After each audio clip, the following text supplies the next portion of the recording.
ఆశ్చర్యకరుడు. నిజంగా బెత్లెహేము ఎఫ్రాతా అల్పమైనటువంటి ప్రాంతమే కానీ ఇప్పుడు ఎంత విలువ వచ్చిందో ఆ ప్రాంతానికి వెళ్ళి చూసి రావటానికి విమానాలు ఎక్కి మరి ఎడతెరిపి లేకుండా వెళ్ళి వస్తూ ఉన్నాను. కాబట్టి ఒకప్పుడు అవి సొలొమోన్ గారు హేరాము అనేటువంటి రాజుకి ఫ్రెండ్గా ఉన్నాడని, సహాయం చేశాడని ఆ ప్రాంతాలను బహుమతిగా ఇద్దామంటే వాటిని చూసి అన్నాడు కాబూల్ అన్నాడు, ఇవి నిష్ప్రయోజనం, నాకెందుకు ఈ పనికిరాని అన్నాడు. అలాంటి పనికిరాని వాటిని యేసయ్య కోరుకుని అక్కడ జన్మించేసరికి ఇప్పుడు అవన్నీ ఆ ప్రాంతాలు అందరికీ పనికొచ్చే ప్రాంతాలుగా గొప్ప టూరిస్ట్ ప్లేస్లు అయిపోయింది.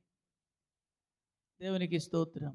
అలాగే దేవుని బిడ్డలారా, ఒక జీవితంలోనికి కూడా పనికిరాని వారి జీవితంలోనికి కూడా, దీనులైన వారి జీవితంలోనికి కూడా ప్రభువుకు చోటిస్తే ఆయన ఉన్నతమైనటువంటి మహిమతో నింపి అనేకులకు పనికొచ్చే పాత్రగా చేస్తాడు. హల్లెలూయా. ఒనేసిమును గూర్చి మునుపు నిష్ప్రయోజనమైన వాడు, ఇప్పుడు అతడు నీకు నాకు కూడా ప్రయోజనమైన వాడు అన్నాడు. మంచి మాటలు. కాబట్టి క్రిస్మస్ అంటే ప్రియులారా,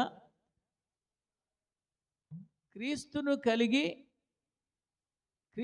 కలిగి జీవితంలో ఉన్నటువంటి విలువలేని, లేకపోతే నాకేమీ లేదు, నా ఎంత దరిద్రుడే లేడు అనుకునే జీవితంలో ఓ గొప్ప ఉన్నతమైనటువంటి ఆశీర్వాదంతో నింపబడి ఆరాధించటం అని అర్థం చేసుకోవచ్చు. ఎందుకనంటే ఆయన ఒక జీవితంలోకి వచ్చాడంటే ప్రియులారా, ఎంత నిస్సహాయ స్థితిలో ఉన్నా నిరీక్షణతో నింపబడతాం. నిరీక్షణతో నింపబడిన వెంటనే స్తోత్రం చెప్పకుండా ఉండగలమా? దేవుని ఆరాధించకుండా ఏమా ఉంటారా ఝాన్సీ?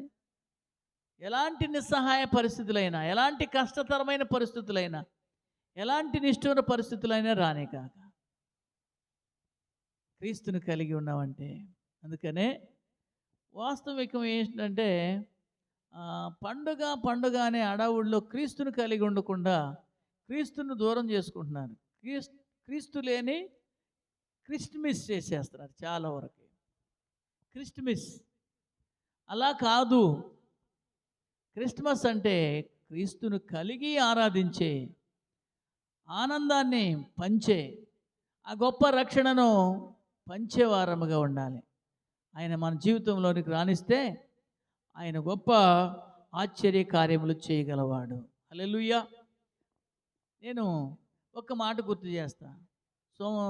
రోమపత్రికలో 9వ అధ్యాయంలో 5వ వచనంలో ఉన్న ఒక్క మాట నేను గుర్తు చేస్తానండి. ఆయన ఏమై ఉన్నాడో ఆ మహాదేవుడు. ఈ మధ్య అందరూ పాడుతున్నారు, పశుశాలలో క్రీస్తు. ఆయన ఎవరో? ఆయన పసిబాలుడు కాదు, పరమాత్ముడు. ఆయన గురించి ఒక మాట అక్కడ చూస్తాం. 9వ అధ్యాయం 5వ వచనం. అమ్మా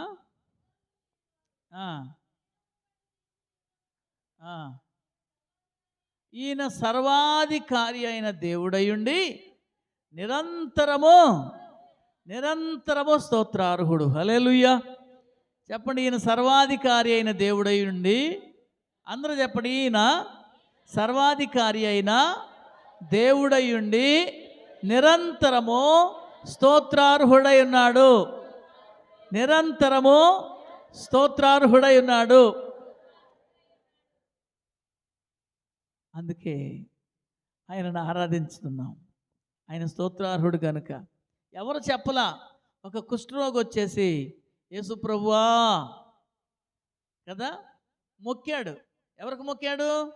ఆరాధించాడు కదా, స్తుతించాడు, ఆరాధించాడు. మొక్కడం అంటే పూజించడమే కదా. ఆ జ్ఞానులు ఏం చేశారంట? ఆయన దగ్గరికి వచ్చి బంగారు సామ్రాణాన్ని విప్పి ఆయనను పూజించిరి, మొక్కిరి. మొక్కుకున్న వాళ్ళకు దొరికింది ఏంటంటే గొప్ప రక్షకుడు. గొప్ప రక్షణే కాదు, రక్షణ పొందుకున్న తర్వాత మార్గం కూడా మార్చబడిందని. అర్థమైందండి. మార్గం మార్చబడింది. వారు స్వదేశానికి చక్కగా సావకుండా వెళ్ళారు, హేరోదు దగ్గరికి పోకుండా. కుష్ఠరోగి, నీకు ఇష్టమైతే నన్ను శుద్ధినిగా చేయగలవు అని చెప్పేసి మొక్కి ఆయన అడిగాడు. ఏం జరిగింది? నాకు ఇష్టమే అన్నాడు. యాయిరు అనే ఒక పెద్ద ఆయన ఒక ప్రధాని, సమాజ మందిరపు అధికారి యేసయ్యకి మొక్కి నా కూతురు చచ్చేటట్టుందయ్యా కదండి. మొక్కడం అంటే ఏంటి చెప్పండి? పూజించడమే కదా. పూజించడం అంటే ప్రభువుని ఆరాధించడం. ఆయన దేవుడు, ఆయన సర్వాధికారి అయిన దేవుడు. కాబట్టి ఆ సర్వాధికారి అయిన దేవుడని నిజంగా రాత్రి కూడా కొన్ని విషయాలు జ్ఞాపకం చేశాను. కొంతమంది విన్నారు. ఆయన ఏమై ఉన్నాడని, ఆయన ఏమై ఉన్నాడో అర్థం చేసుకోకుండా ఆరాధిస్తే, పండగ చేస్తే దండగ అయింది. మన పండగలు ఏమవుతాయి? దండగలు అవుతాయి. అలా కాదు. ఆయన ఏమై ఉన్నాడో ఒకవేళ ఇంకా నీకు అర్థం కాకపోతే, ఈ పండగ అనుకుంటా ఈ పండగలో దండగ మారి పనులు చేసి వేస్ట్ చేసుకోకుండా అర్థం చేసుకోండి. అర్థం చేసుకోవటానికే ఈ ప్రార్థనలు, ఈ మాటలు మీకు అందించేది.